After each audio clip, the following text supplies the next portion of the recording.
Well, what you doing here?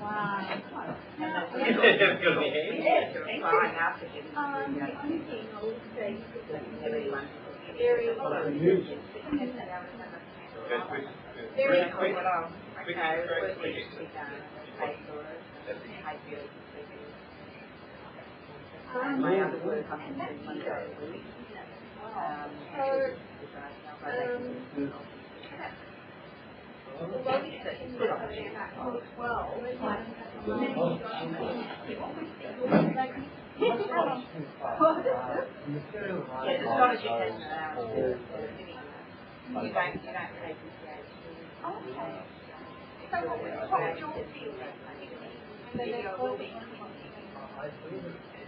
Yes, we got your message yesterday. We were away.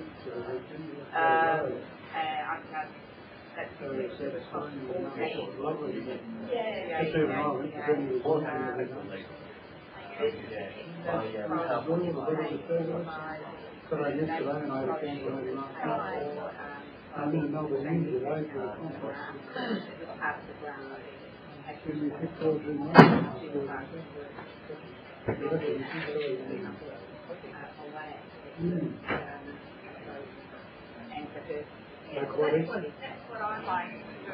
And then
Now you guys, Jenna, is that Jenna? Hi, Winsome Robert. Nice to meet you. Now, there's just the two of you in your full gang. Five, yes.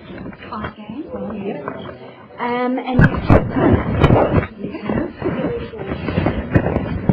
this is some strict instructions. Introduction, very tight at the end. Yes. And that's a normal speak. Yes. For itself. Yes.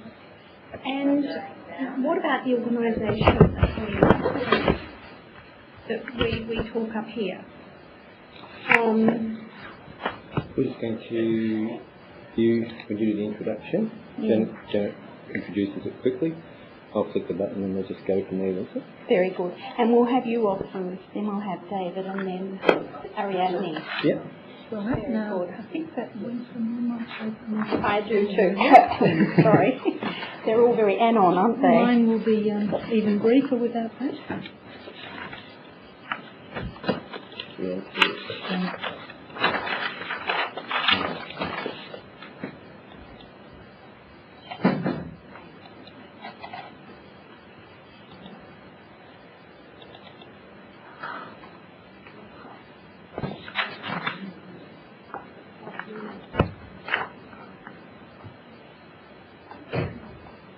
Okay. I think we started. That was anything. Yeah. Winsome goes to the intro, so we want to consider it in your own space. Yeah. I'll click the button to go.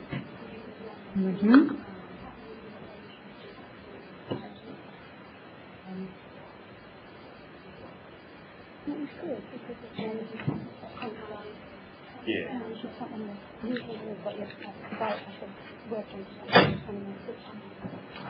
Usually we do that.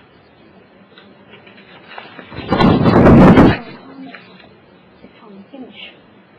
Yeah, that's fine.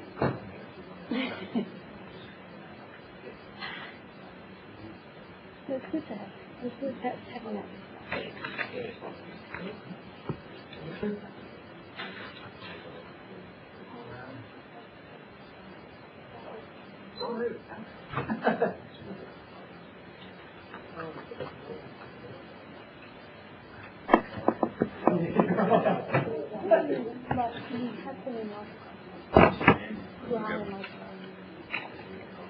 First turn.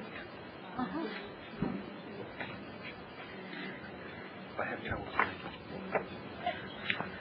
I feel like I'm falling. The length.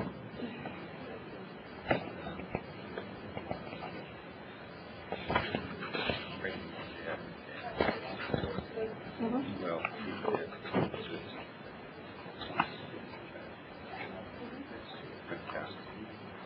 down with you. Style. Age.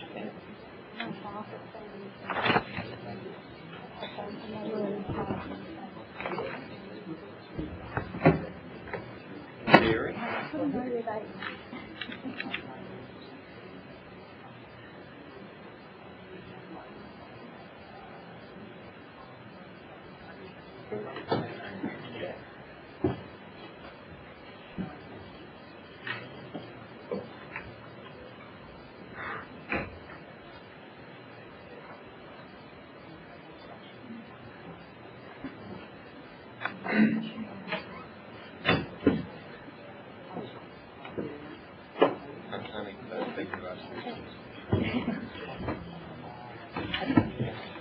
That might push the confidence of the students you're dealing with.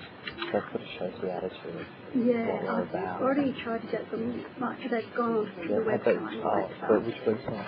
I'm not sure which one. Because this one doesn't have a website. No, So this is probably more the this is student-based the one. one. I can't remember which one I told them to look at, but I told them to particularly try and find out what they could do. Well, that's the best. Yeah, The best thing I we've got. I've got my details. I've got my mobile number. This is my landline number.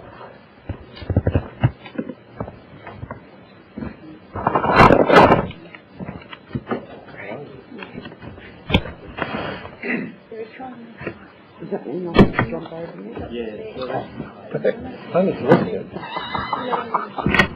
But don't you speak English? I'm speaking English.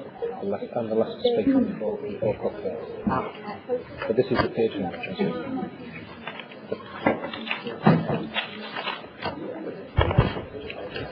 Trying to read you. Do you go to the city of Burndara? You from Melbourne or not?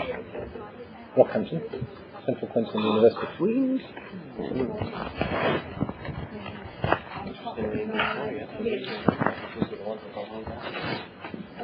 If you know Melbourne at all, limited. Right, okay. Under is Q for Camberwell. Yeah.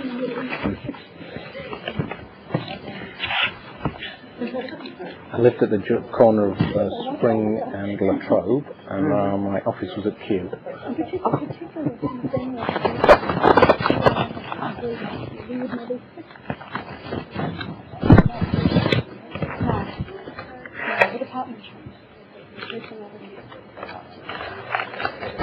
And we sort of figured that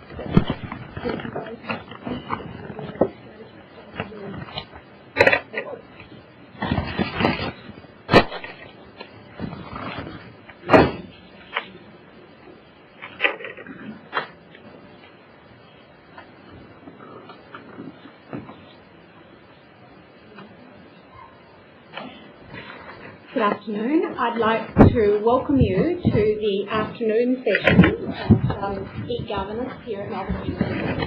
My name is Cheryl, and I with particular interest in citizenship and democracy. This afternoon, we've got three presenters, and we start by looking at local government, media presentation, and then move on to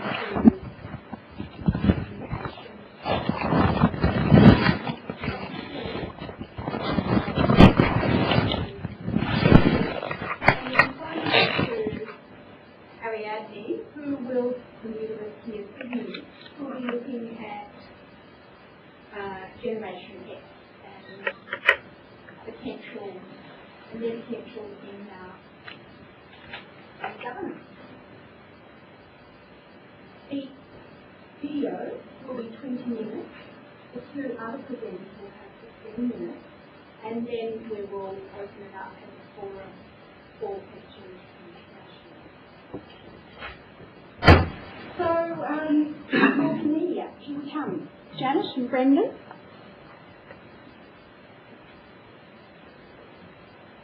Over to you.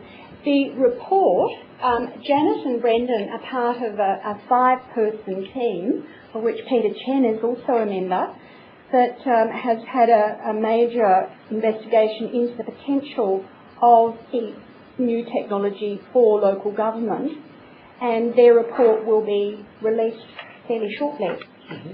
So, thank you, Brendan. Thank you, Janet. Over to you. Thanks, Winsome. Good afternoon, everyone. My name is Janet Chimonyo, and as Winsome already said, I'm one of a team of five people, three of whom are in local government. Peter Chen's our academic, and I'm, I guess, the key writer on the team. I'll be pretty brief. Winsome's already covered a bit of the territory, and as she said, our multimedia presentation is 20 minutes long, so we're keen for you to see that.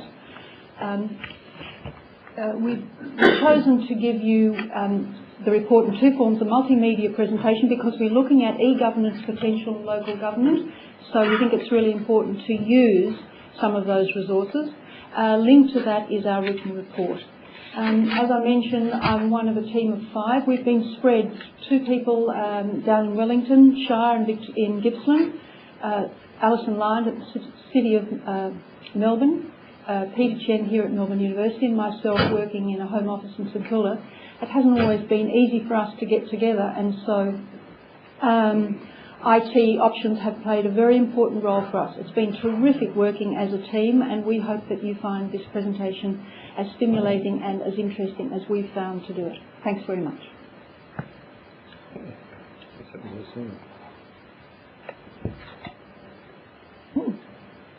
It's like train. Turn the sand off. Close that down for a second. Yep. He's making out of it.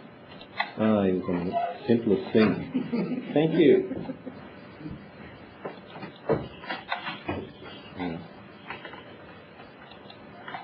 Let's go.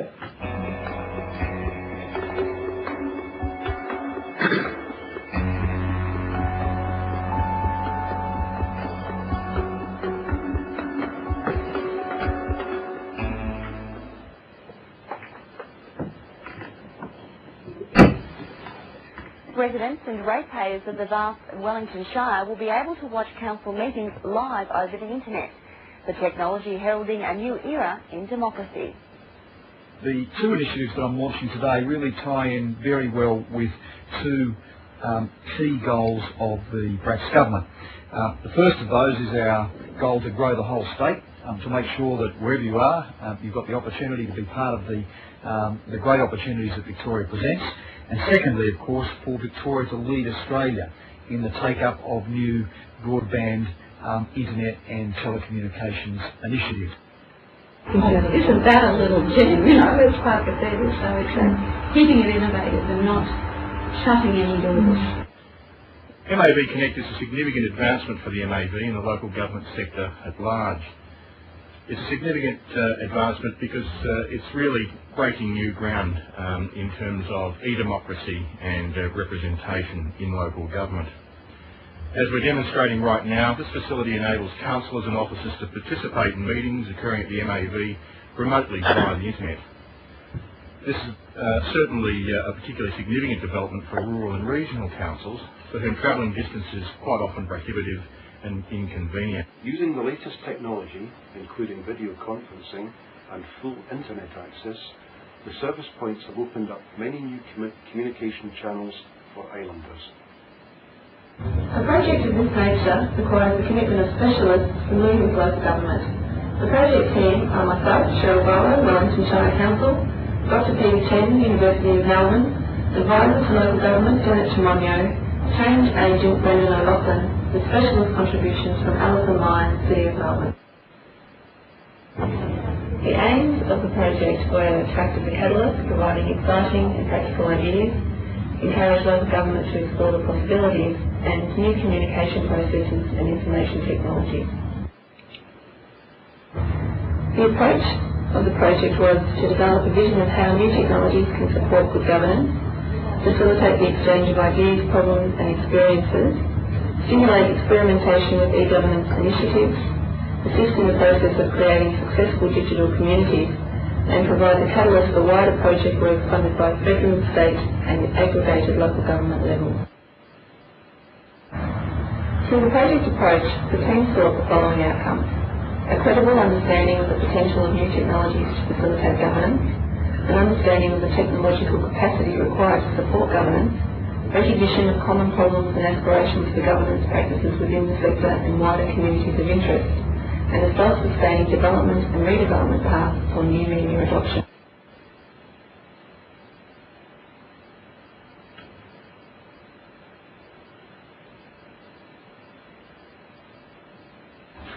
The new information communication technologies, ICTs, and that's everything from the internet and email, PCs, mobile phones, digital cameras, databases and software, have opened up enormous possibilities for local government. But the benefits that ICT have brought to service delivery haven't been paralleled in the governance sphere. And that's largely because governance is such a complex area. Alternatively, it can address these issues early, choosing the electronic governance applications, the governance functions of local government, no less than its service delivery functions, should be exposed to innovation and technological change. A council has achieved good governance when it has control of its strategic vision, is transparent and accountable, and has well-defined procedures. Many governance issues that arise within a council are matters of process and compliance. Other governance issues arise between the council and those outside it.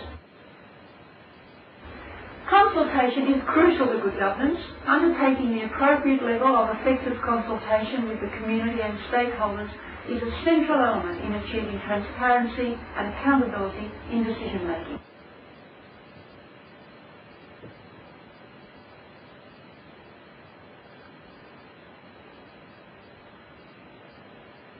E-governance is the use of ICT to fulfil governance functions. Just as online service delivery did not replace the necessity for traditional approaches to the delivery of government services, e-governance is a concept that builds on existing processes of corporate and political management in local government. This implies that rather than the new technologies being used simply to duplicate the traditional methods of conducting council business, e-governance may offer opportunities for fresh approaches. Over time, e-governance has the potential to challenge existing notions of how governance issues should be dealt with, providing new ways to resolve problematic issues while retaining the essential elements.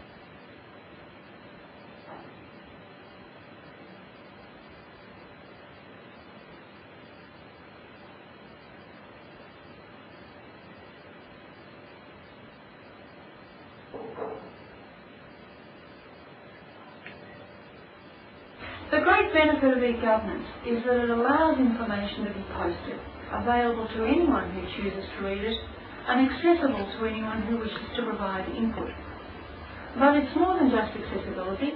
E-governance is a practical means to manage internal governance issues better. So in 2003, we undertook a survey of governance officers around Australia because we were interested in determining the effect that technology has been having on their work. We wanted to know if e-governance was a concept that had established itself within the government sector, and to what extent local government practitioners were aware of the concept, activities that were being undertaken, and their feeling about those activities now and in the future.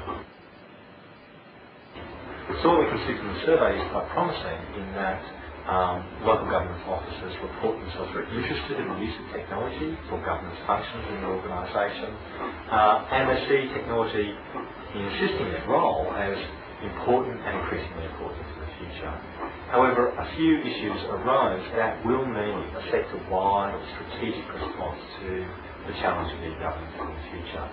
First, there was really a lack of quality sources of information about e-governance, about the uses to which technology might be put, and about the best way to interface and deal with the adoption of technology for governance functions.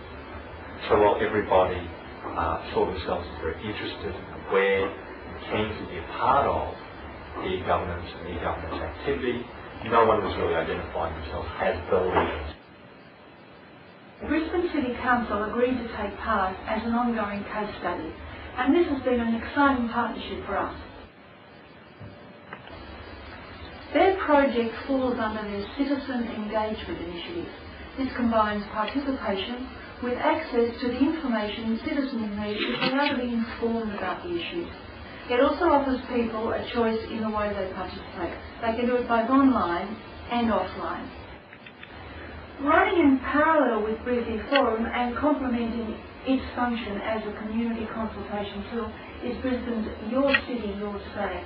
This is a consultation project that draws on over 5,000 members of the community who nominated themselves for a community reference panel in 1998. Brisbane consults with members of Your City, Your Say on broad strategic issues. Using the Council's webpage as the entry point, Brisbane Forum offers the community an electronic method of participating in the Council's decision-making process, while simultaneously providing the information needed to become informed about the issues. One of the strengths of Brisbane Forum is the website. It's refreshingly clear and informative. It's highly accessible and good guiding information without an information overload. There are no unnecessary gates or fences that block your way. The issues under discussion are focused, significant and substantial. And the overall site design gives the participant a real sense that taking part was worthwhile and valuable.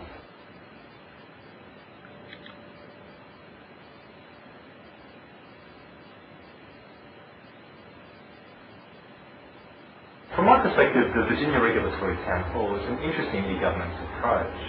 Not because the website is particularly interesting to look at, but what it does show is the interactive nature of information and communications technologies can be employed to increase public participation. By allowing citizens to register their interest areas with the state government, the Regulatory Town Hall alerts them in a good time frame for them to take positive action about upcoming decisions and issues that are of interest or concern to them. Clearly, as citizens, it allows for their participation in the political decision-making process in a timely fashion, but importantly also for government, it means that citizens' interests and concerns will be effectively considered and incorporated because they come at the right phase in the decision-making process. Florida's My Everyday site is one of several we've listed in our case studies that target younger audiences. This site is animated and takes primary-age children on a guided tour of the council. It uses beautiful, non-electronic imagery in a wonderfully playful way to represent the local community and municipal council and explain how this works to young viewers. There are interactive features to tempt young children to explore the site. It's designed for kids, but once you get there, it's easy to forget you aren't one too. Go and have a look, see what you think.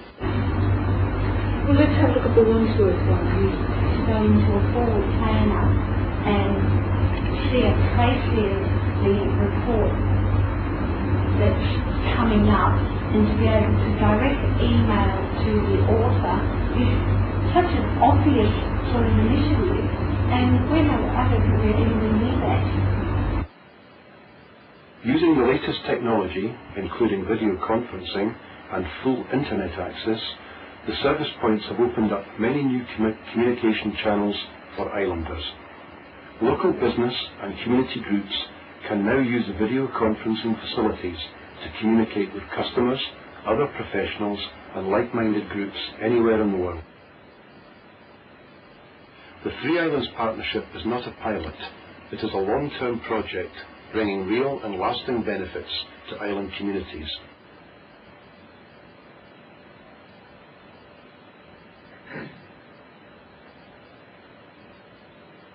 Is that really important to you, just getting information out on the website? Do you see that as a fundamental of good governance? Absolutely, and it's part of this value as well. It's about providing an easy means for our community to access information which then enables them to determine whether or not they want to input into that decision-making process. I think it's more than just about accessibility. It's a means by which you can manage internal governance issues better, so around risk management. I think there's definitely an increasing tendency to expect that our material is electronically available. There's no capacity when you respond to an application to say, well, that's a class of people to whom we will not provide this information, or to ask their motivation. That's, openness is the fundamental tenet of good governance. There's a lot of comfort in having government services play both a helpline role and an advisory role for the rest of the organisation. I think that the application of IT processes in governance should be of high importance. It should be a practical means by which we meet the basic governance principles of accountability, openness and integrity. The four strategic e-governance issues for us as a project team are centred around understanding, education, crossing boundaries and being creative. And that's where technology can play a part for us to participate with our organisation and connect better with our communities. It is important to move from strategic issues to initiatives that demonstrate how information technology can enhance governance practices within the sector and provide enhancements to current practice.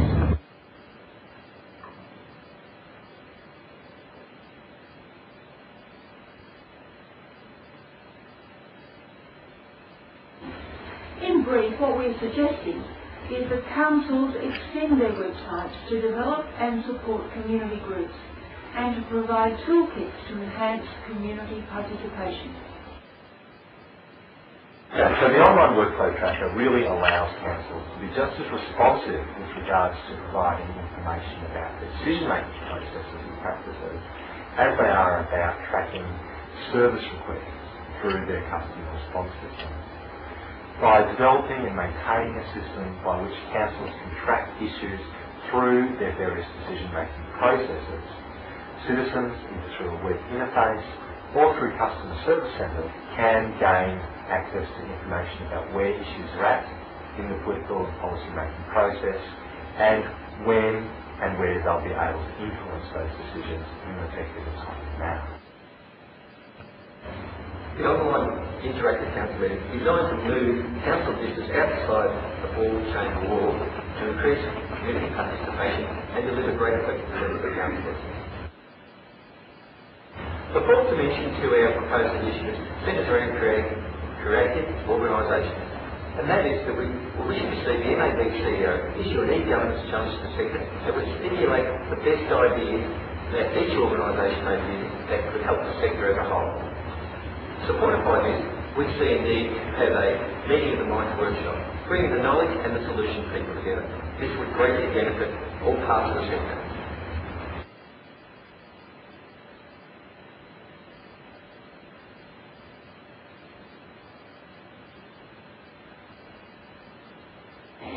I think the interesting thing about the e-governance challenge is what it does is allows us to test a lot of our practices, our institutions, our procedures and our tradition through the lens of a new technology that disrupts to some degree the way which we've always done things. The potential is definitely there for processes and workloads to be streamlined for the governance officer in local government by better utilising technology. The use of technology in governance functions will be more relevant to the city of Melbourne over coming years. There are real opportunities for good e-governance applications to enhance community links with local government, both to individuals and to members of community groups. Councillors need to be able to get a one-on-one sense of what residents are thinking and feeling. On the other hand, e-governance applications that make it easier for the community to understand how council works, how decisions are made, and that can demonstrate that the proper processes have been followed will surely appeal to councillors. There is potential for great change in e-governance, but before we do that, we need the building blocks of education and understanding.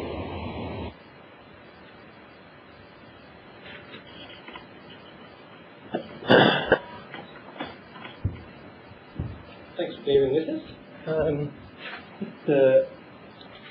Underpinning that multimedia presentation is a report. So what we're hoping to do is for people to work through this and take away what we think is significant issues and case studies. The other comment I'd make is that you'll notice that the quality of the production in terms of the audio and film is just average, and that's actually deliberate. We used just basic webcams to record that to really give an appreciation of just where technology is for a community at this stage, and the people who control the, if you like, the networks and the demand for networks need to take notice of this, because if we don't improve that, then people will drop off. So it's still satisfactory to have reasonable communication and exchange of information, but certainly there's a long way to go yet. And one of our sponsors, you know, was Telstra, so we'll be continuing to have chats with them. So thanks again. And at the end of the session, if anyone wants to pick up a CD, quite welcome. Thanks, Winsome. Thanks, Brendan. Thanks, Janet. And it's really nice to know that a project like this is happening at local government, because there was a real democratic deficit there for a while as local governments were restructured.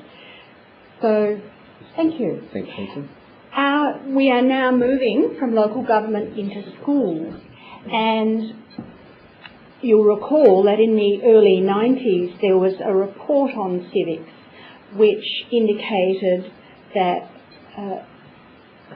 there was a real malaise in schools. Students were both ignorant and apathetic, and the Australian government needed to do something about this, to remind us that citizens are made, they're not born. In response to this, the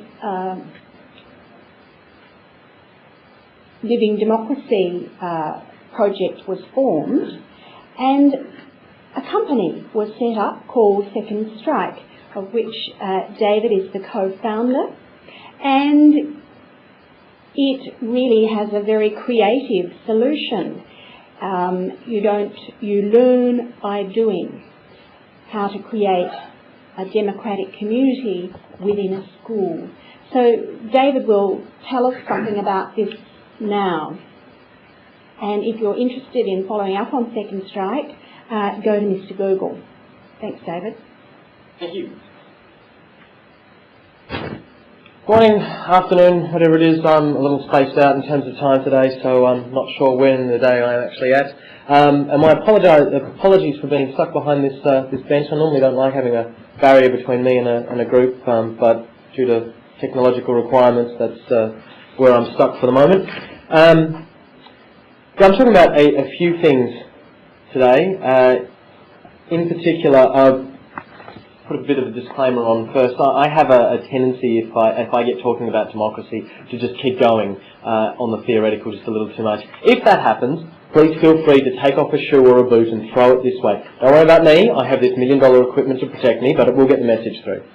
Now, my magical PowerPoint presentation. Right. Did we turn the sound back off again? Because that's going to get really irritating, actually. So. There we go. Okay, Second Strike is a small business, operates all around Australia though. Its focus is student councils, student government, anything to do with student participation in fact. That seems to be one of the words that's cropping up a lot today, participation. It's one of my favourite words. We're based from student councils. I spent 7 years in student councils myself, and everyone else who works with the business has had some experience with student government as well. And that's where we think the next real step for democracy is coming. In fact, over the years, students have been the ones that have pushed a lot of the major steps of democracy and reform through. And this is why this particular project, Student Virtual Parliament, has come to our attention, and we're running with this. We're really excited about this one actually. As we're excited about all our projects, but this one's our latest, and it's new. It's not completely new though. Some of the concepts in here have been being said for years and years and years and years, such as being involved is a better way to learn civics and citizenship rather than sitting in a class and being taught. That's been known for a long time. And that's some of the basic principles that we're starting from here. So this presentation is, I'm going to start by kicking around some ideas about requirements of good governance. That word's a tricky one. How it came about, I did want to just touch briefly on the history here, just because I think that's vaguely relevant. Then get right into it. Students voting. Why are we starting here at schools, and how the technology works. Education for democracy is another one of my key things. That's what Second Strike is really focusing on. Although one of the big things here, and this is why I'm following straight up with genuine participation, is that students are not just citizens in waiting, not just citizens that need to be taught so that once they're 18 they can start being a real citizen. They are real citizens now, and that's what we're passionate about. And so everything that they do, therefore, must be real and not practice stuff. And that's what we're very, very keen on here. And I think Student Virtual Parliament really hits hard on that particular note. And the last point I wanted to draw on was further applications, because we're seeing this technology already being applied in a range of other scenarios and working really, really excitingly well. Just very briefly, my personal beliefs in democracy didn't really come into forming the project Student Virtual Parliament, although it has shaped how it's now being presented. One of the key things that I believe in is that there is no solution, there is no grand solution that anyone at this conference or any other conference or in Parliament or anywhere is going to be able to stand up and say, got it, here we are, found it, it was under the couch the whole time. The solution does not exist as such. We need pieces of solutions all over the place, and it's got to be, as democracy is, a continuing process. It evolves as it goes. It's got to be about incremental change and adjustment. It's not, here's the solution, good, we've got it, and it's done. And to that end, one of the criticisms about using technology in school or in government has always been that, oh, we can't just rely on that. Of course, I agree, and I don't think anyone here has ever been suggesting that, oh cool, we've got a website, let's put all our focus and effort on that, let's rely on that entirely. And certainly if this was the case here, we'd be in a lot of trouble, because we put up this Student Virtual Parliament, put up any website in fact, and if it's not maintained, if there's not continual interaction, and if there's not actually some training in how to use it and how to interact with it, then it goes by the wayside, falls by the wayside, it's dead. And it might as well have never started up in the first place. Requirements of good governance. Before I get into exactly how Student Virtual Parliament works, what I wanted to come up with was Student Virtual Parliament is basically an opinion market.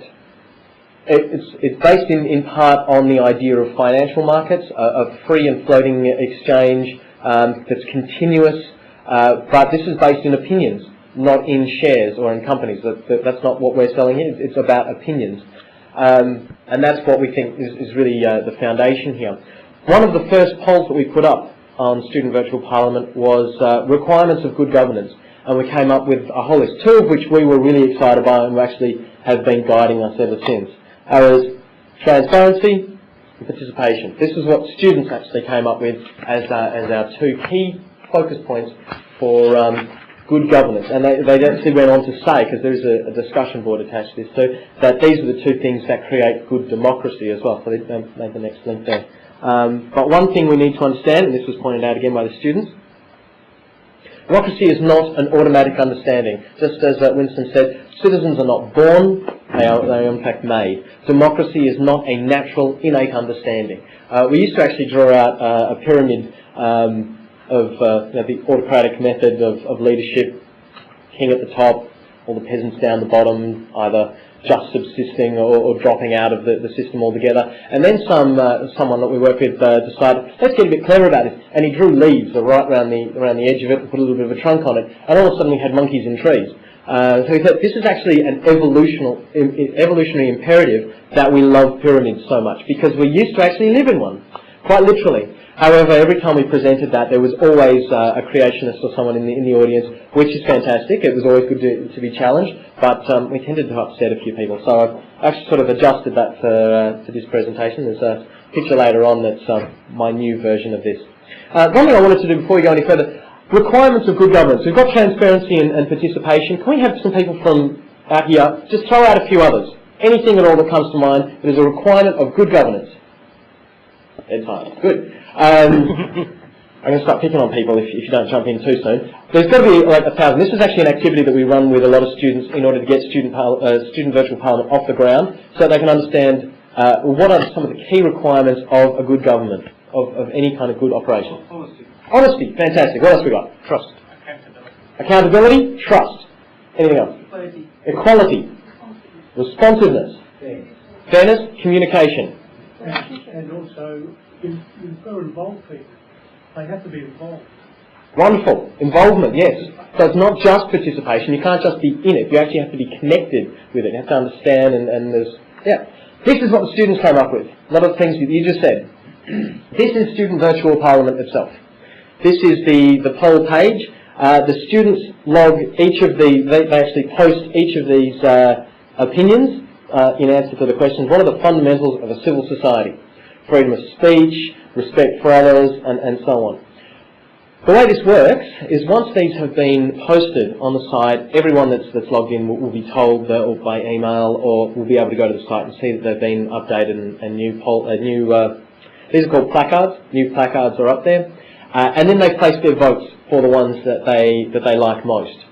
The idea is that you vote for the ones that you do like. You don't vote at all if there's none up there that you don't like. None up there that you like. There isn't a vote no function in this, because just like in the financial markets, there isn't a click the button for not buying, and then that gets logged somewhere. It's only if you actually approve and agree.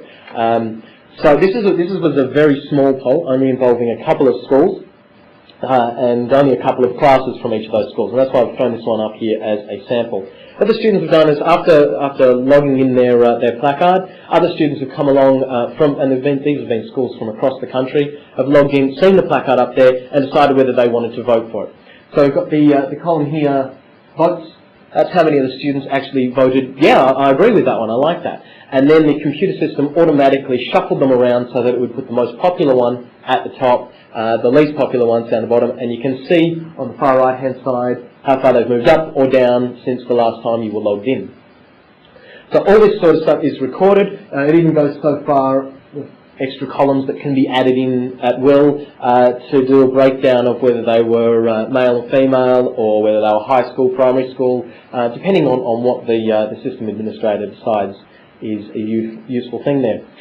Now this is continuous voting, so from day to day, students might want to change their vote or continue voting. And so you'll see those top functions up there, the last 90 days, last 30 days, last 7 days, last 24 hours. Every time you click on one of those, it'll reshuffle the entire thing and tell you how popular that placard was within the last however long the time frame that you set is. So students get to continually come back and vote again and again and again. And eventually we find that a lot of the placards that get put up drop down and down and down because they're no longer a hot issue. They're no longer a concern, or the issue's been addressed and solved, and so they eventually then drop off. Or we find that they're actually staying fresh from hour to hour, which means that students are continually logging in and wanting to know how their placard is doing, voting again for it, just like the opinion market that we tried to set it up as. All right, why students? This was the big thing. Why students? For me, the answer was that, well, I'm fascinated and really passionate about student government. To me, I've struggled against principals, administrators, the whole works, who have this idea that schools not only are working really well currently as pyramids and autocratic systems, but that's actually their God-given right. That's the way that they should operate, and it's the only way they should operate. Students are not smart enough to have any real say in the government of their own school. They're not smart enough to have or not old enough and mature enough to have any responsibility at their school. So let's not ask them for their opinion unless we know what their opinion is going to be in advance. But when we get them out of school, we expect them to be good citizens, thank you very much, because they were taught at one of our schools. And that's what we teach them here, how to be a good citizen. Shut up and do as I tell you, but when you get out into the world, go and change things. You know, make things good, just don't touch school. So that was the first reason that I felt most passionate about students taking on this technology. The other thing is, this is essential education for civics and citizenship. We believe, and it's been borne out 1,000 times over, I think, that students actually do need the training in civics and citizenship education, how to run their own government when they get into it, and they will. So we think that the best way is as a practical method. Get into it, find out how it works, move it around yourself. I think that really speaks for itself. And again, historically we've got any number of examples where governments have been toppled, pushed along, reformed, encouraged, and it comes from students. Indonesia, China, lots of examples. Even in Australia, all over the place, we're getting exactly those sort of things. Before I go on to education for democracy, the last thing is student councils are real things within schools too. They are not just the practice club for student government, so when you get out of school, oh, you've got something good on your resume. Isn't that fascinating? This is a vehicle within the school that is actually supposed to promote the student views, promote changes in the school on behalf of students. And that's why Student Virtual Parliament came first into student councils. And it's been about, well, first of all, what are the real things, what are the real problems with student council? Why isn't it able to get across that next step? And when we found out the answer was really, no one believes that the student council is actually representative. An SRC is just a student group, really. It's not representative at all, they say. So, well, that's a bit of a problem. We've got a couple of projects going on at the moment that are trying to harvest more opinions from the rest of the school population. This one's actually been the latest and I'd say greatest creation in that, where the student council was able to throw up a whole lot of opinions that they then encourage the rest of the student population in their own school to connect in with, vote for, give them a good feedback on. There's, as I said before, there's a discussion board attached to each placard that gets put up, so that the discussion can go on and on and on. Everyone who gets to vote for it or doesn't vote for it at all, in fact, can put up another comment, I disagree for such and such reason.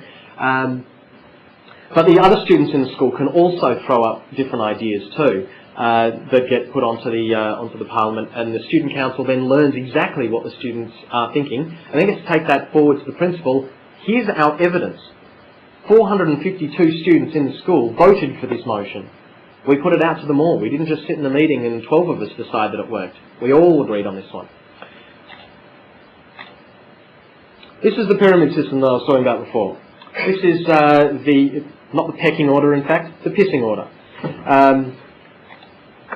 But democracy is not natural, so this is why we really do have to bring in this education at a school level, I think is really desperately important. But genuine participation. This is one of my favourite quotes ever. Learning about democracy in school is kind of like reading holiday brochures in prison. This idea that students are just passive citizens in waiting. And there's another great quote which I never get exactly right, so I'm going to paraphrase and claim as my own, because that's good referential research and all. Is we treat them as passive people and they become passive. We treat them as immature and they act immature. And this is exactly the sort of thing that's happening in schools. But what we're finding is student government is able to hold student elections this way, which cuts out the traditional popularity contest for students voting, cuts out the idea of, well, it's just a few students making up their own minds and collecting their own opinions, not actually representing anyone else, or just representing their friends, because that's the only one they've got a good feel for. And this is my favourite one, discussion as an action in itself. I think people too often think that the only time democracy is really working is when the end result changes. When students tackle the school council and get something through that initially the school council didn't want to have happen. I've seen students come up with ideas like, we'd like a swimming pool and we'd like it by Thursday. And I go, fine, let's workshop it. And the discussion in itself is hugely beneficial for them, both as people, but also for the idea of student government. They actually get to work through it in itself and find out how this whole process benefits them. And to end, because I'm on my 1 minute wind up, further applications. This is something that I'm really quite excited about too. The two that we've got at the moment is called Student Virtual Parliament, where all schools across the country, and this is actually happening in, at the moment we've got about a dozen other countries online doing this as well, but each country has their own national forum. We'll occasionally moderate the top topics so that students have something to post to, something to respond to. But this is happening all over the country, primary and secondary. We've got about 250 schools already signed up, and we've only been going this year. So this is taking off like a rocket at the moment. The other one is School Poll, where it's happening inside the school only. So the student council is actually running it within the school only. So they are the moderators. They are the ones that are taking complete control of it. My job then is to go in and support them to do that, to provide the training and the little extra ideas that keep it flowing, keep it going. Because as I said before, it's no good just saying the website's up there, why aren't people going to it? It requires that extra level of communication of, well, let's get the teachers on side so that it's actually part of the politics class curriculum. Let's get some posters happening so that the students know that there is this next poll coming up. Let's use every form of communication that we've got to link in with it. This should not stand on its own, but neither should anything else that we do. This online polling system, the biggest thing that we're pushing for at the moment is that it is the creative gene here. One person in the company actually said recently, do you reckon National Australia Bank would have just lost their million or billion dollars that they lost? Lots of money. Do you reckon they would have lost it if just one person in the company had been able to, even anonymously, log on to something like Student Parliament and leave the question of, actually I think something might be wrong, and see how fast people went, oh yeah, actually we agree. Just one person in thousands that worked there that would have been able to go, noticing something wrong there. We've actually approached the New South Wales Parliament on this one. They're watching very closely, so is the Federal Parliament. Not game enough to take it on themselves just yet, but very keen to take it on eventually, so they're watching very closely, and there's been a lot of endorsements given, as politicians will want to do. We've got a couple of local councils who've decided to, I'm actually working with one, Banyule City Council over in the north of Melbourne, that's running a student network, which is completely student elected, student run. It's basically a student local council, but it's completely democratically elected, not just appointed. They're using Student Virtual Parliament to link all 13 high schools in the area and collect opinions from all of them that this council will then be able to operate off. And the local council is feeling the pressure already, even though it hasn't kicked in yet. They're saying, well, maybe we should be doing something like that too. The other possibilities that we're finding, companies, parliaments, unions, the civil service is actually one that's pricked up some interest at the moment, which shocked the hell out of us, because we thought, well, that's the group that's least likely to want to be able to have the rank and file being able to just throw up any old idea and see how far it gets, see how much support it gets. Parents associations are loving this idea at the moment, although being volunteer groups, they're finding they don't have the money for the fee, so we've had to try and subsidise that for them. Basically, parents are finding the exact same position that students are in. Students get told, you're just students, what would you know, back off. Parents are being told the exact same thing, you're just parents, what would you know about education? Whereas so many of them are actually really genuinely wanting to participate in their child's education future. So they're now taking it on, and parents groups from around the country are connecting in this way too. That brings me to about the end there. In fact, the end. I have some brochures on Student Virtual Parliament if anyone is interested in collecting up one of those later. Now, I did actually prepare a big ending, but I didn't write it down, so that'll have to be it. Thank you very much, Winsome. That's not quite the ending yet. No? Thanks, David. We're moving now from particular sites, from local government and schools, through to time. And we're looking at that fascinating GenerationX that market researchers have pandered to. They're the model consumers. How do they rate as model citizens? Well, it's over to Ariadne Vromen now to answer that question. Thanks, Ariadne. Going for the low-tech option, no visual aids. What I'm going to talk about is GenerationX with irony. I'm actually talking about 18 to 34-year-olds and their political participation and the relationship it has with their internet use. And I was thinking of what I was going to talk about and say in this paper the other day. I decided to write a list. And I wrote a list of all the ways that I use the internet over the last couple of years or so. So how has the internet changed my life? And I was thinking, first of all, in my work as a lecturer, email is used every day in our communication with one another, with colleagues, receiving directives or communications from my boss, contacting journals, academics and so on overseas, submitting articles, doing research through the library, finding articles and so on, and delivering information to my students. Changed my work. But the internet's also changed my consumption patterns, and I also use it on an everyday basis for things like buying groceries, buying and sending presents to friends who live in other states, friends having babies and so on. Today, it's my partner's birthday. I'm in Melbourne, he's in Sydney, so I sent him flowers over the internet. I order books and DVDs, I book tickets, pay bills, book flights, book accommodation. And last year I bought a puppy over the internet who was sent up from Melbourne, Sydney, so I chose and bought her over the internet. Okay, so technology and email have clearly changed my way of being. The internet has clearly revolutionised the process of conducting research, so it's changed my working life. I can also notice this through the number of email exchanges in the everyday in my workplace, which at times concerns me that we now rely so much on email-based contact, because it may well be about the avoidance of discussion, the avoidance of deliberation in a real-time meeting. The internet's also dramatically enhanced my capacity as a consumer. Makes everything quicker, lots more choice, despite that it tends to horrify my mother, who rings me up and asks me to find out quotes for her for plane trips and so on. She can't understand how much I use the internet to make purchases.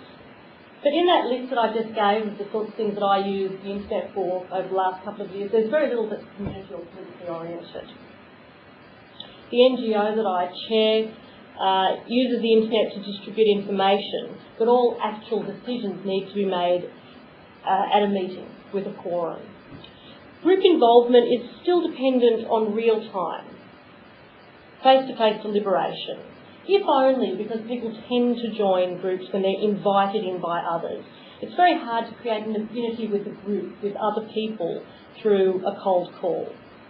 Of course, protest does now come in innovative net-based forms through such things as culture jamming, but it doesn't really replace the feeling of sweating it out with hundreds of thousands of others, like many of us probably did at the anti-war rallies early last year.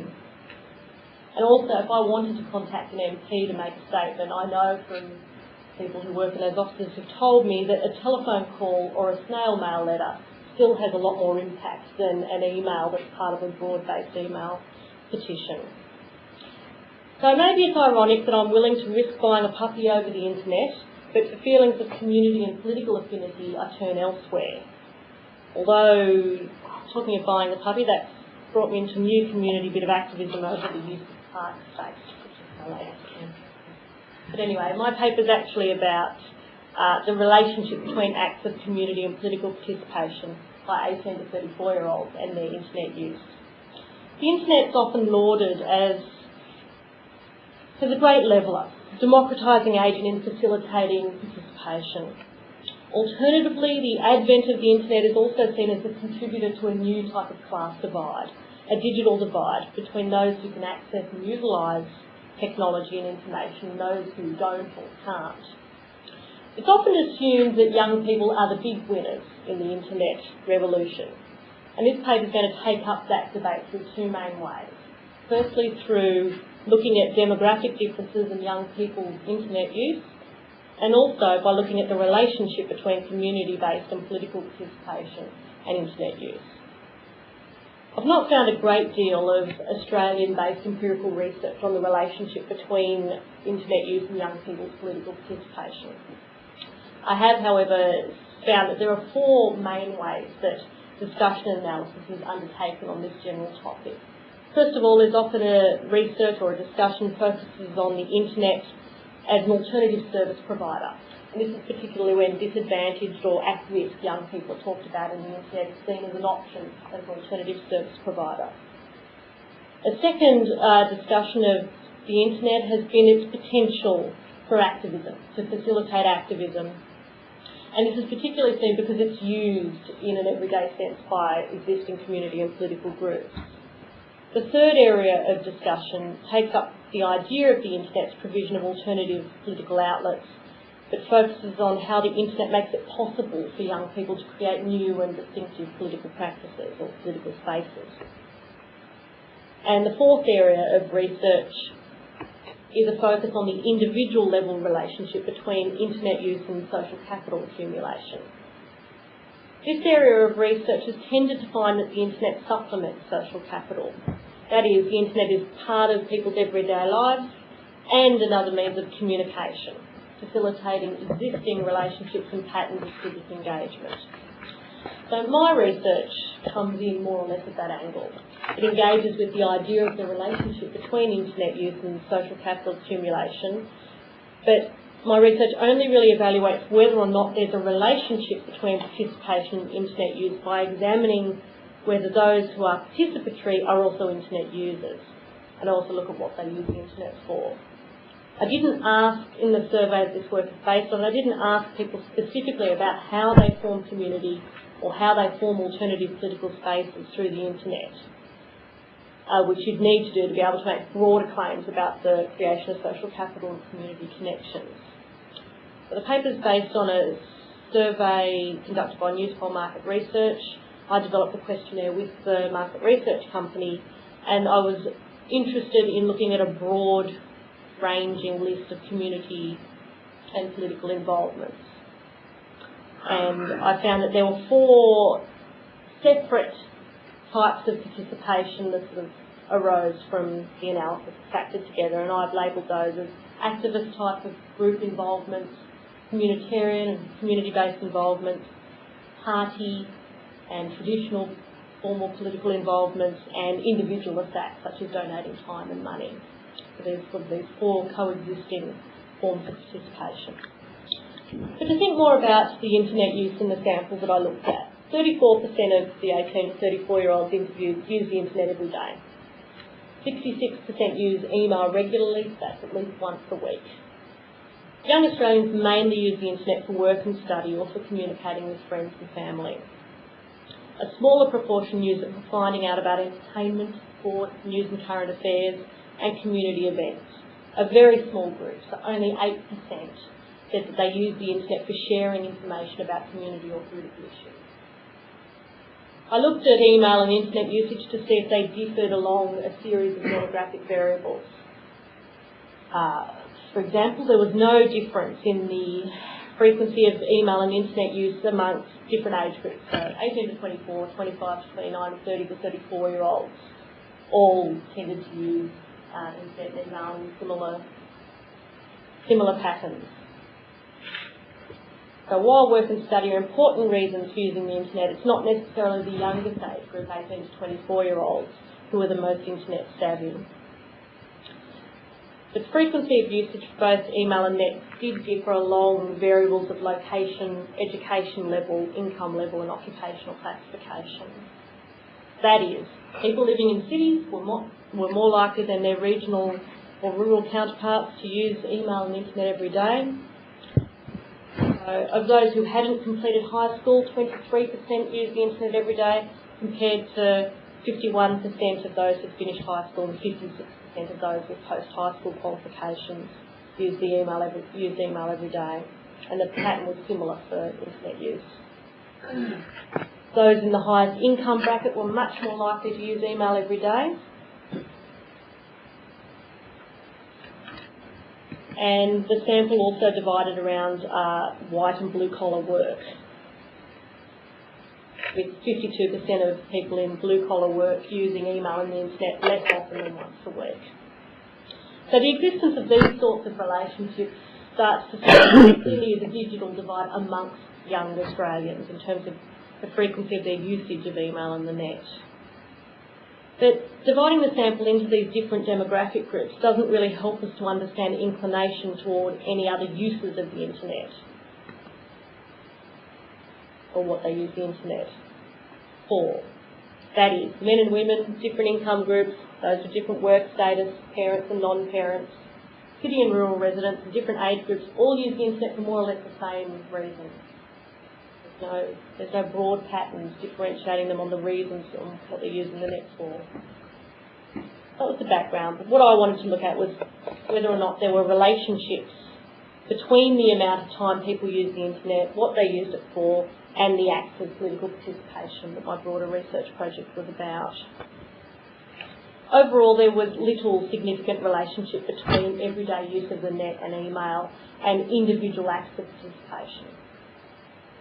So that suggests to me that a prior involvement in a form of participation doesn't lead to or is influenced by frequent email and internet use.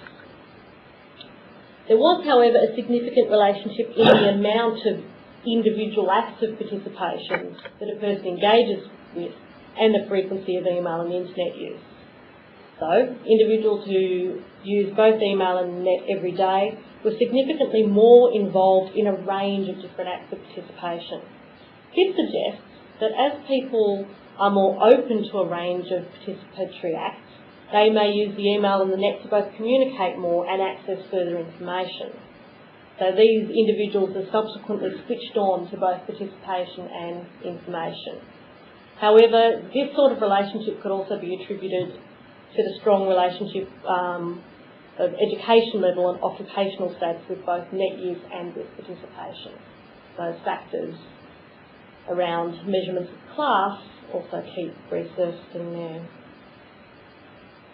I also took my 4 participatory factors, the activist, communitarian party and individualist factors, and found that there were no significant relationships between frequency of email use and participation, and that internet use didn't relate to either the party or the individualist forms of participation. However, where the results became a bit more interesting was in the relationship between the 2 group-based factors, so the activist factor and the communitarian factor, and net use. Okay, so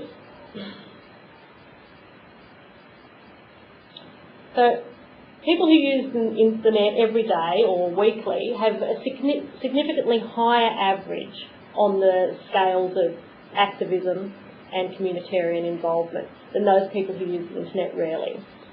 This suggests that there's a level of interdependence between use of the internet as an information source and a tool for political engagement. It may also suggest that those predisposed to activist and community-based participation utilise the net as a source of information alternative to mainstream media that doesn't regularly cover issues of interest or relevance to those involved in community-based or activist pursuits.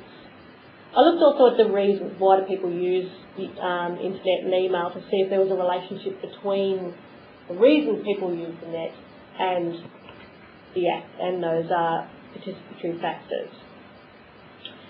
And I found that all four of the factors of participation had a significant relationship with using the internet for finding out about community and political events and for sharing information about these events. But while individuals who use the internet for those reasons, for finding out about community and political events and for sharing information, have a higher average on each of the four scales, it's difficult to understand which actions come first. That is, do people who participate more use the net more as a normal course to sustain their participation, or are people who use the net for a broader range of reasons more likely to become politically active in non-net-based participation? So it's a bit of a chicken or the egg between the internet use and participation. There's also a trade-off between what Pippa Norris calls the reinforcement and mobilisation effect that the internet has on participation. A trade-off between reinforcement or mobilisation. I suspect that it is reinforcement, that the net acts as a reinforcement agent, because there's also a significantly higher average on each scale for those who use the internet for work and study, for all of the factors of participation that I looked at. So, internet use in people's everyday lives is related to higher levels of participation in general. But for example, individuals who use the internet to keep in touch with family and friends or for work and study have a higher average on the activist factor than those people who don't use the internet for these reasons, which suggests that activists are increasingly net savvy or even net dependent, I probably am, and their participation actually moulds itself to those predispositions. So to finish up, we've gone much too fast, sorry. Finish up. What does this say about the democratising potential of internet-based political practice? My research confirms the idea that there does exist an Australian digital divide between young people who are well-educated, resourced and use the internet and those who don't have ready access to internet technology. Furthermore, the relationship between participation and internet usage seems to be one of reinforcement of existing political practices and persuasions rather than one of mobilisation of new political actors. The research also provides new evidence that the internet facilitates information distribution and sharing for those who are involved in activist and community-based groups. However, there's still a lot more to learn about the ways young people use the internet and the potential relationships with both political and community engagement. My research only looked at one facet of the internet participation relationship through the focus on aggregated individual-specific data. There's a broader need for in-depth qualitative and case study research on participation in internet use. And this research could start from several analytical points. First, a focus on individual attitudes towards politics and internet use, especially that tries to understand the motivations for those already highly engaged with the internet in a political way. So starting from that point of people who are already using the internet as a political tool. This could include people who construct indie media sites, or it could also look at the more private subjects of Anita Harris's research on young feminists' webzines. So looking at the motivations there for net use in terms of furthering participation. A second area of research could be commenced from political acts and organisations that are known to be attracting young people. Groups such as environmental and human rights groups and actions such as protest and boycotting. And research could start from these organisational forms and types of action to more comprehensively examine the relationship between the internet and real world participation. A third area could be a more overt political analysis of net-based service provision for young people that would look at how these services that are aimed at addressing the digital divide are affected by forces for reinforcement, mobilisation and also value and cultural change. I would also link in with the project that I heard about this morning that was looking at action research projects involved with giving young people the tools to set up sites in a way to enhance community and political engagement. That's all I've got to say.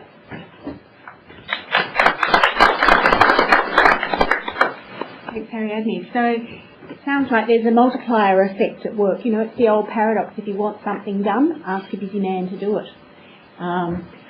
Those that are involved become more involved. Well, we're a forum here. 20 minutes left. Think local government, think schools, think Gen X, and it's over to you. I would like to ask a question to you. In your personal student in what areas you want the students to be improved, you focus on participation, participation in what, in democratic processes or in current affairs? I believe that the student virtual parliament is itself the democratic process that they're in. So just by logging in, putting up their own opinions on the web, that's the process there. Other than that, we don't have an agenda for students at all. Students will log in and post up whatever opinion they want. And this is the beautiful thing, that you find that anyone who's already in control of the agenda, a principal or even a student council president or your Herald Sun poll or anything like that, they've got the ability to continue setting the agenda and at the same time say, oh, we're collecting opinion, just by the way that they phrase the questions that they ask, the survey questions or poll questions, are already in themselves dictating part of the answer that they want. But when students put up opinions on the web, for a start, they're not even thinking about how do I write this so that most people will agree with me. But even when their natural biases come through, those biases are countered by the biases of every other student that's involved in the project as well. So the opinions that come up, the agenda items that actually get set, come directly from the student opinion. And that way no adult has the ability to set the agenda for the students. There is a moderator effect where principals can say, well, we're saying no offensive material. No, some schools have actually said they want to go so far as to say no trivia. We actually opposed that one and said, no, that's the opinion, that's the opinion. If Britney Spears is better than Eminem, great, put it up. Let's see how many votes it gets. But when it's that little bastard from Year 7 should be beaten up, that's probably when we say, yes, moderating step in and remove that one. But other than that, it's the students setting the agenda entirely.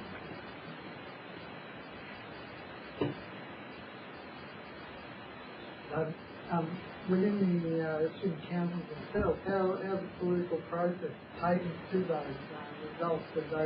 In what way are they using the results of those polls? We've had some fantastic victories just in the last couple of months before the school holidays came up, actually, that were really huge. And we've actually often measured the success of the student council by whether they can actually get something through that the school council initially was opposed to. And we've got 3 cases recently where that's occurred, 2 in Melbourne, 1 in Sydney. And Adelaide's currently working on something similar as well. One was the right to participate in the school redesign plans.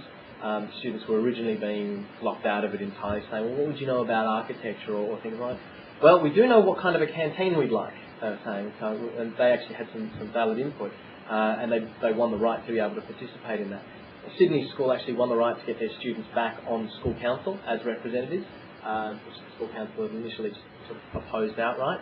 I don't remember the other Melbourne school, and I wasn't dealing with that case. But there's been a few cases where principals have said, well, no one's really asked me my opinion beforehand anyway, but now that I've got this massive amount of student input coming in saying this is what they all think, I can't very well have an opposing opinion, I'm going to look like the bad guy all the time. And we did get one school ran a poll for what kind of major event would you like to see? And all the schools all the students started responding with all these different ideas, and some of them were quite outrageous. The principal was like, no, cancel that one, scrap that idea. And the students were like, no, let's play it out, see how it works out. And the idea that actually got up in the end was a carnival day where they auction off the teachers as slaves. Has been done many times before, actually, very successfully. But this principal was dead opposed to it until they opened up a separate poll where the teachers actually voted as well. And once they realised the teachers were on side with the idea as well, then the idea went through. So there's been some pretty huge successes. Up the back, yeah.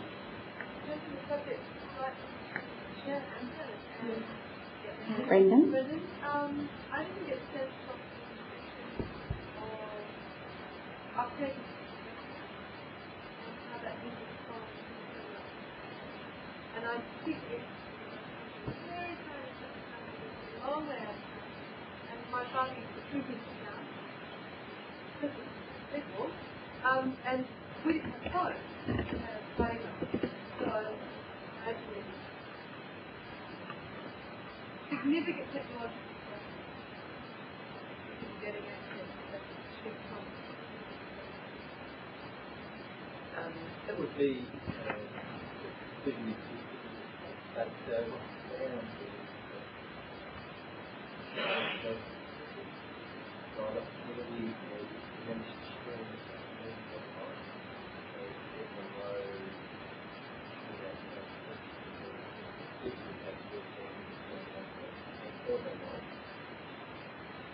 being able to achieve that meant that people didn't normally access those things for a whole range of reasons.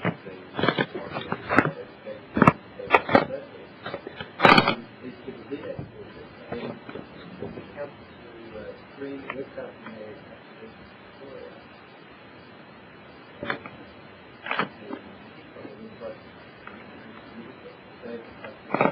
Keep days in the cycle. Track around this one before after the this one daily on if they had 800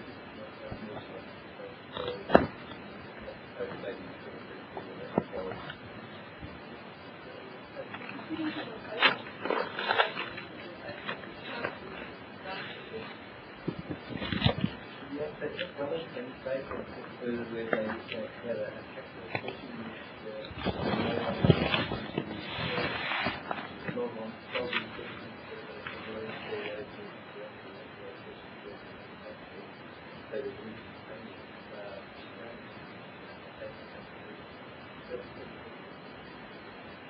Next, we've got a question from John Smith, Darebin Council.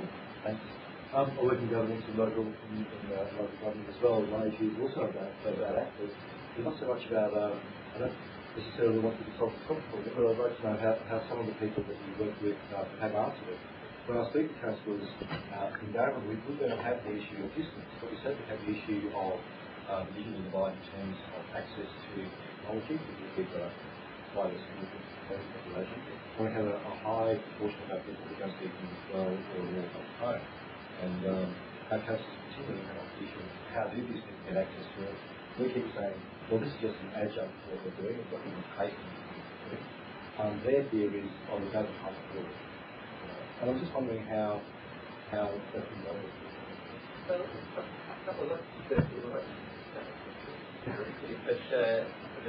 you might approach them a couple of ways.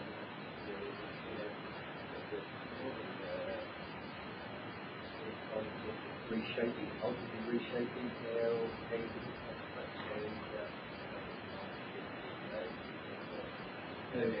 their council business has been reshaped with streaming council. The other thing that has an issue to overcome it or it has to get out to create partnerships set up at a local board and advise those people along and stream needs that advice in their own local table. And that's I'm just wondering, Brendan, is voice conversion technology available? I don't think there was very translation.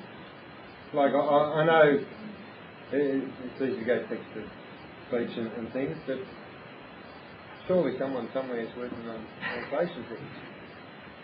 We didn't come across it. Have you come across it? Not the Canadian government. Yeah, it's also translation, just text translation. From that we started a project kicking tape. But it's not the tape.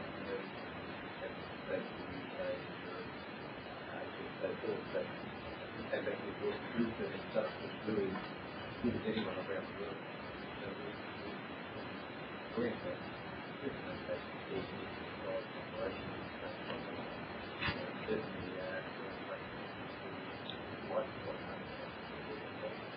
Can I just mention too, although we didn't find any good there on the issue of the and there is one case study we've got that looks at the Christian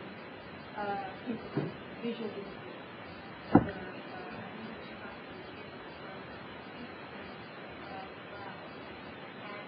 We included that. That's been quite an interesting use by local councils wanting to provide site and forward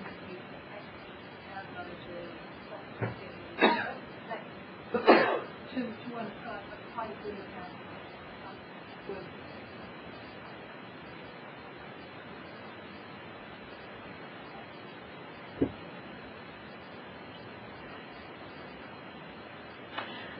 I'm going to ask a question from the chair to each of the presenters, and it's about gender. In relation to local government, we know that women traditionally, it's been the one sphere of government that they have been active in, and I'd be interested in your findings in your study. Also to David, in schools, was there a gender difference? We have somehow a stereotype of, the noisy, confident boy making his way in Parliament. What was this borne out in your study? And then also to Ariadne, what about girl power in Gen X? Yeah.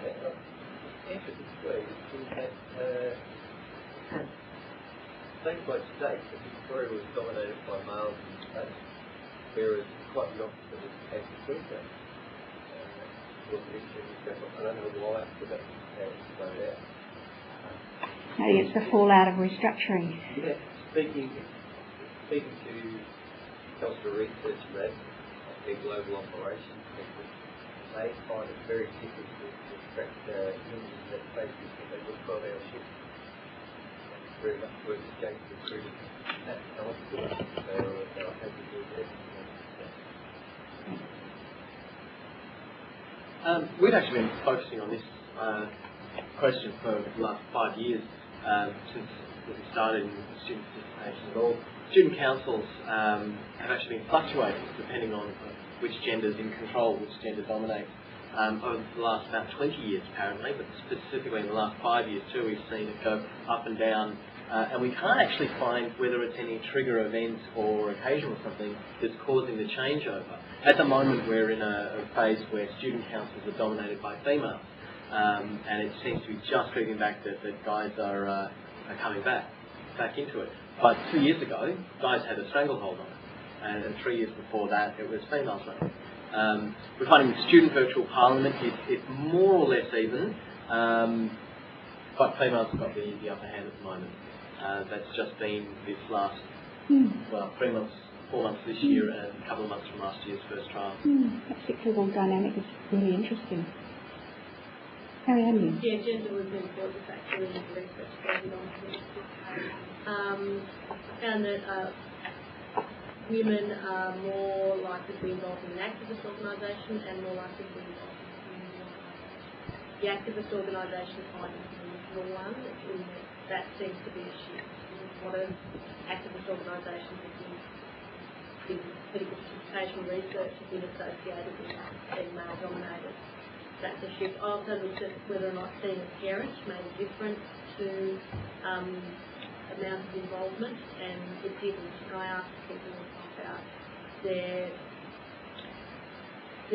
way they negotiate time and balance time between work, family and participation, and that was where the gender difference came in, where even though women remained being more participatory, they were more likely to say that family constrained their participation rather than work, whereas men were much more likely to say that work that constrained their participation. There was no difference between men.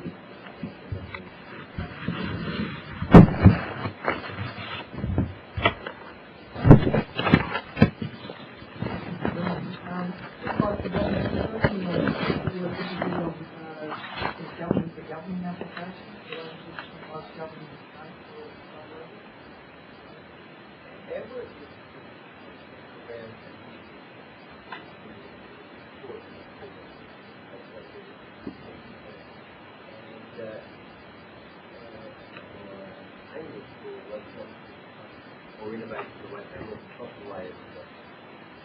So this is an area in which most definitely a lot of developments we've done and projects being advanced by this talking to this and really weren't sure about what's all in. So making work, I think the governance people in the local government sector need to spend quite a bit of time speaking to see how they probably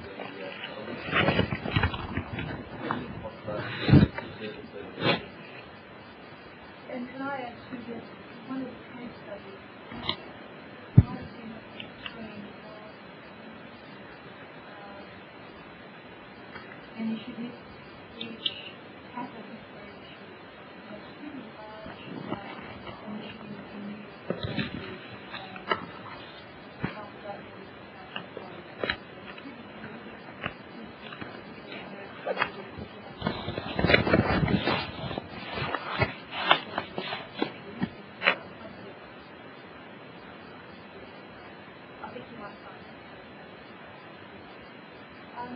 we could have time in the presentation to show you how the report works. I was going to see that when you click on the presentation to move into the report, the navigator bar very quickly. I've used the document side or icons within the document that allow you to move proposals to initiatives, case studies, and lots of schools. It's a very big fashion. So what's our business?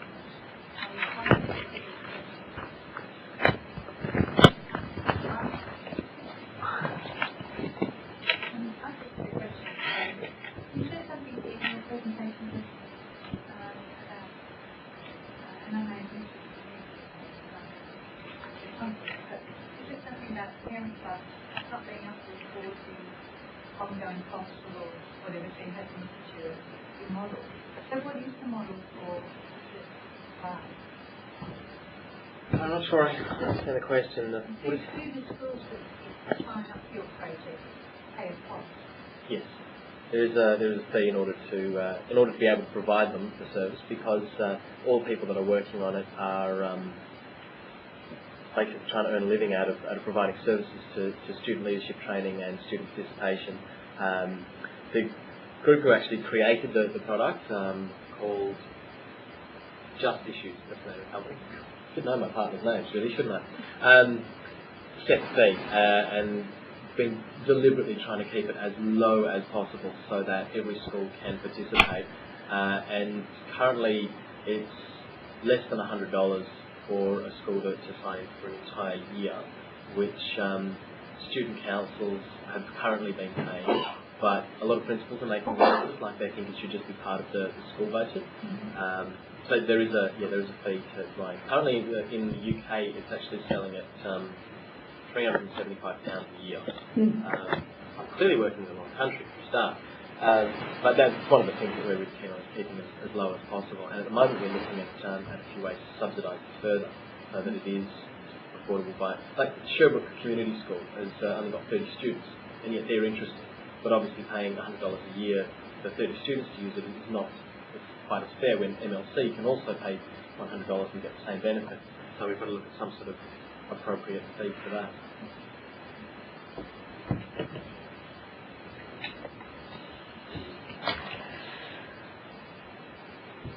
If I ask a question of nobody now, if I might be quite the full story here, David, but I think when you spoke about the tracker, you had 90-day boxes, 24 hours, weeks. Which one to put on the participation in hits?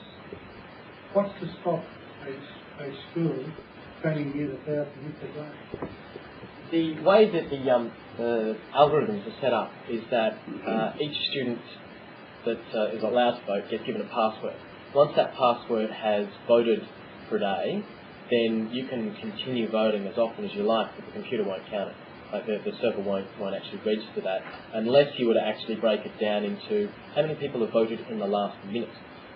Then we'll see, okay, your vote was stored for that minute. There is also an additional algorithm that's been added in. You can change your vote, you can undo your vote if you want, and that will be counted as well. So there is an algorithm that prevents someone just going vote for their own placard.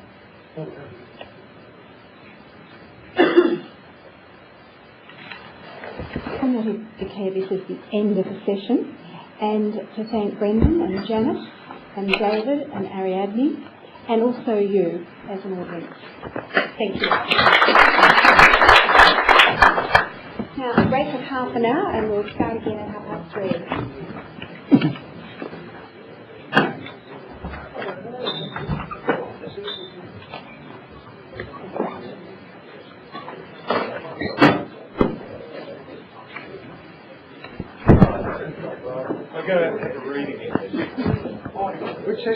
Don't forget the goodies down here from the local government. Is there any bottled water in here?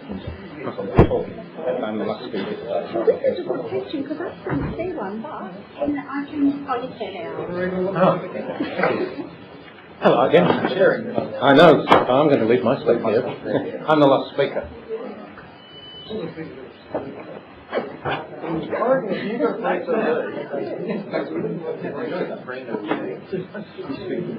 We can function.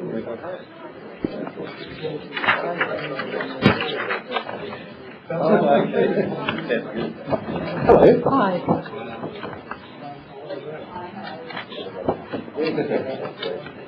So the MLB's pretty I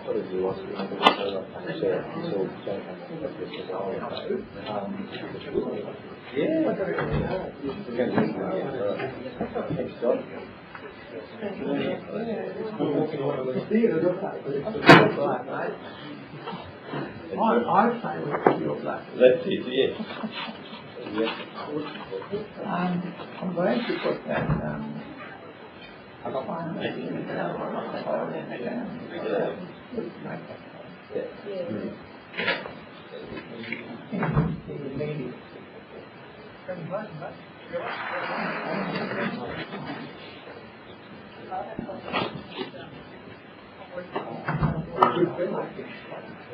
We didn't know it's the one.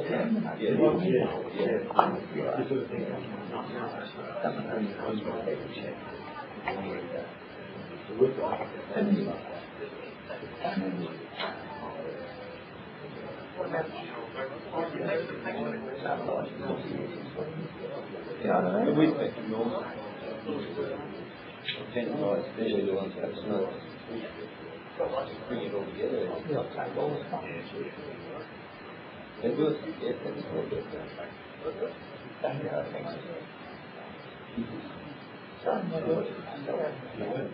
Yeah, I think it's just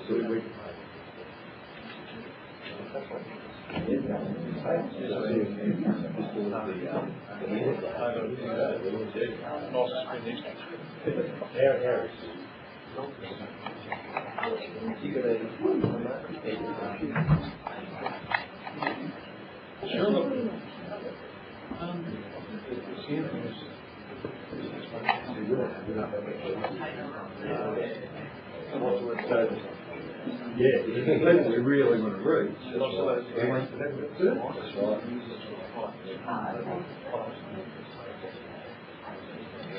I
love presentations that avoid the criticality of the power.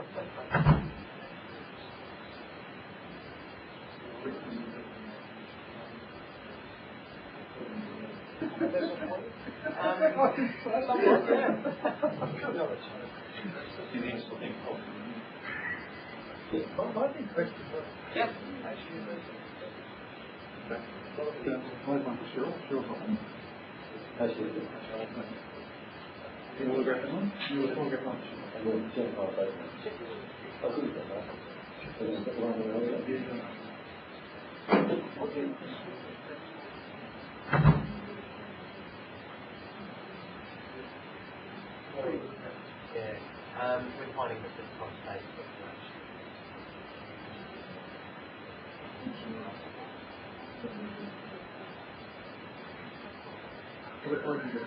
We're